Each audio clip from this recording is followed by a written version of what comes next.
All right, so are you ready to dive into something a little different today? Always up for a challenge. Yeah, this one's pretty wild. Yeah.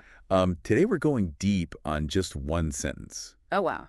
Yeah, about Canadians and their relationship to the weather. That's one sentence, huh? Just one sentence. No articles, no studies. Okay. It's going to be like try to solve a puzzle with just one piece.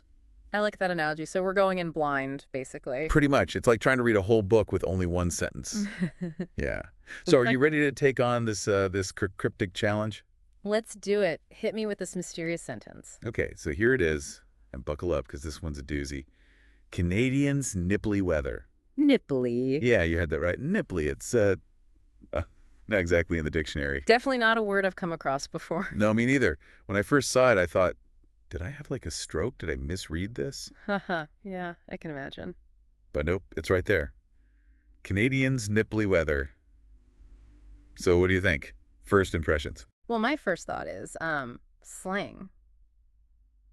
Could be some regional slang or maybe a misspelling or even like a deliberate play on words. Yeah, it's definitely not standard English.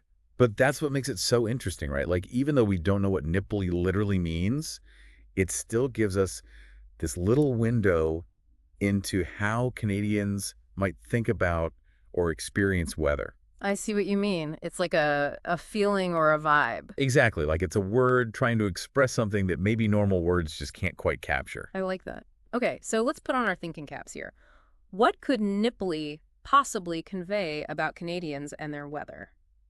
My first thought is maybe it has to do with their ability to just kind of deal with it, you I know? got that stoic Canadian stereotype. Exactly. Like, oh, it's -30 out, no big deal, just another day, that kind of thing. Yeah, that was my first instinct too. Like Canadians just kind of shrug off the crazy weather. Right. But then I thought, hold on, Canadians can be pretty loud about their weather complaints too. True. They're not just passively enduring it, are they?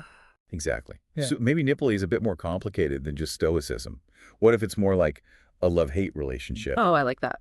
Like Canadians love their winter sports. They Mhm. get these beautiful snowy landscapes. Right. But then come February, everyone's dreaming of escaping to Mexico. Makes sense. So nipply could be that push and pull, that begrudging respect for the power of nature. Mixed with like a please let it be spring soon kind of feeling. Exactly. And thinking about those extremes, it makes me realize how different the Canadian weather experience must be depending on where you are. Oh, totally. Someone in the Yukon's going to have a very different idea of nipply than someone in Vancouver. Right, for sure. The word could have a totally different shade of meaning depending on what part of the country you're in. Yeah, it's like it becomes this tiny little representation of just how vast and varied Canada's climate is. You're right. It really highlights how much geography shapes not just the weather itself, but also how people experience and talk about it, Hmm. and how language adapts to express those unique realities. So we started with just this one weird word that doesn't even really exist, and we ended up talking about cultural attitudes, regional differences,